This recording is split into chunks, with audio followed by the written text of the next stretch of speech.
Hey there, YouTube. Welcome back. This is the Allegheny Northern in N scale, and you are looking at a ScaleTrains locomotive that was recently returned. This is the one that I was telling you about in the past video that it went dead on me. No sounds, no nothing. Had the decoder getting real warm. Wasn't really sure what happened. I never had a locomotive do that before. So I sent it off to ScaleTrains, and they returned it to me just this past weekend. And as you can tell, she's back up and she's running. The note it left inside said they did have to replace the decoder, so something clearly went wrong there. But in any event, the patched out Burlington Northern Santa Fe is back on the layout, and actually this is going to be the first couple of times that she's going to make full loops around the layout. That's right, when I bought her, before she went bad, didn't even have a chance to do a whole loop around the layout. But I will tell you that the fine folks at ScaleTrains, they said, hey, send it in, we'll take a look at it. Could be up to 30 days.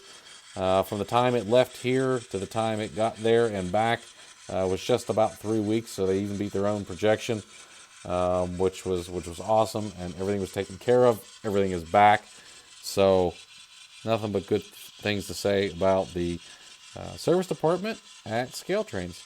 But excitingly, she's back, and she was always kind of a favorite because she's unique, but now we can actually run her. So that is the intro to the September 2023 layout update. Okay, I think in September, everybody knows that we got the first official Allegheny Northern painted locomotive. I know it doesn't have any kind of decals on it yet, so it doesn't actually say Allegheny Northern. I actually just finished the design. I'm landing on, I couldn't find any lettering or decals that I actually liked that I thought would work, so I ended up custom making my own. Just finished the design myself, and now I've got to get it printed onto some water slide decals. So there we are. That is done in September. That is the first official paint scheme for the Allegheny Northern. I think also everybody knows I did a video from Altoona of what was the N-Scale weekend, so we picked up quite a few number of things here. It was kind of the big splurge for the year. So there's hoppers, these steel cars, and then I'm going to bring you back around here. There are some road railers, they are front runners. So those, plus the micro trains, 40th anniversary for NS, and then the ribbon rail train set, which I know you guys have seen because there's been a video on that. Also picked that up, so it was a good month in September for getting train stuff. Okay, I wanted to put this in here. One of the viewers on the other video for the Altoona show mentioned that the Trainworks trucks should have the cabs switched out because typically cement is a day run and wouldn't have a sleeper cab on it. So I did switch that, even though that's not how the trucks came in the set, because I do agree that typically cement's not going to be a long haul type deal. So, but you don't really know where that bulk transfer is going or coming from, so it could be. So I did make that switch there. Wanted to acknowledge that change. Those trucks are awesome. If you want a closer look at them, check out the video from Altoona.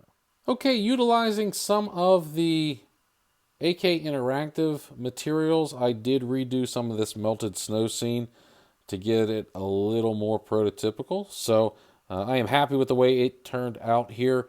It took another 4 additional products to get us to this point, but I'm happy with it. It looks realistic at this point as far as what melted slushy snow is going to look like in either the very beginning of winter or the very end of winter.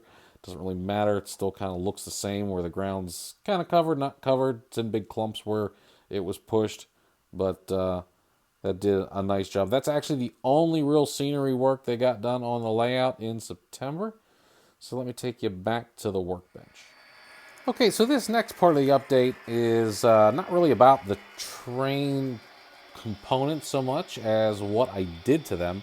And these are the two BLI SD40-2s, which I've kind of been railing about in the last couple of videos, that I have put Bullfrog Snot on. That was a pickup from the N-Scale convention, and if you watch that video, you know that these two locomotives could not pull anything, and that included this 8-car consist. But now with the Bullfrog Snot put on there, it does pull everything just fine. So now you are noticing that for some reason I still get a stall right there. I don't know why. It's something with the track, because it's the only place it's happening. But you were noticing that this locomotive in those videos was rocking really bad back and forth. And I don't know if you noticed this. Oh, I just knocked it off the track. But I don't know if you noticed this or not, but here it wasn't. And there's a reason for that. So what I did is I actually took the shell off here, and I saw that this truck was really, really loose. And this one wasn't much better. And so what I did was I went into, and I put a small piece of electrical tape where this truck actually mounts up inside here. And that it lets the truck still slide because the tape's plastic, but it took that rocking away. So if you look at the video where I was showing you how this stuff was applied or how the Bullfrog Snot was applied, this locomotive, when it was going up the hill, was just rocking back and forth, and it looked ridiculous.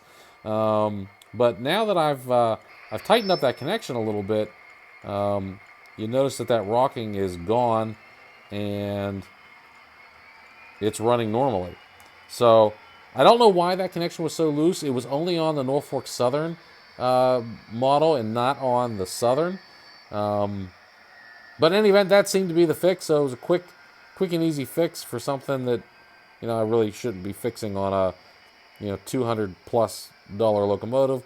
But I digress. So as an amendment to my Bullfrog Snot video, I redid my earlier attempts at it and realized that I might have put it on a little bit too thick, and that was leading to some of my issues, and it wasn't smooth enough, which was also leading to some of my issues.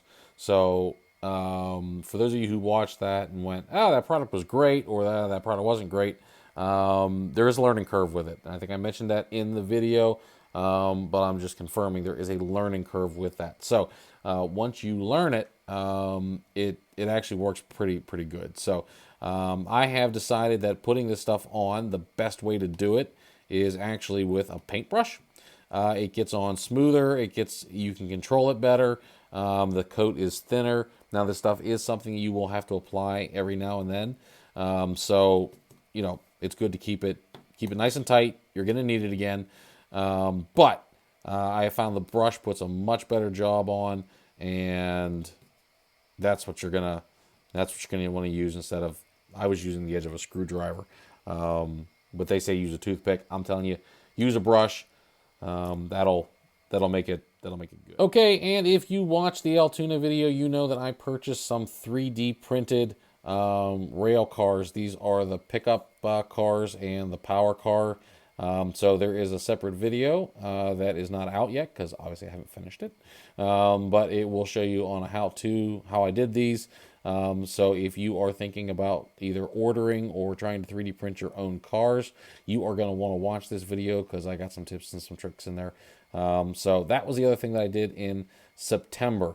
And now we're coming into October. October is going to be a little better month for modeling. I've got some time that I didn't have in September. So I'm going to get back to some scenery, going to work on some models. And then I teased that we're going to do some signaling pretty soon. So I just need to pull the trigger on that because I know what I'm doing. And no, I'm not telling anybody yet. Not until it's here and confirmed. So that was September. And we'll be back here in October. Obviously, the video for this will be coming up. And then, of course, there will be the October layout update. Okay, so that's going to do us here for the month of September. I know it's coming out a little bit late. I tried to have this done over the weekend, but September was just absolutely crazy with planned stuff and family stuff, and it was all good, but it just did not allow a lot of train time. So October is going to be a little bit different, a little more traditional.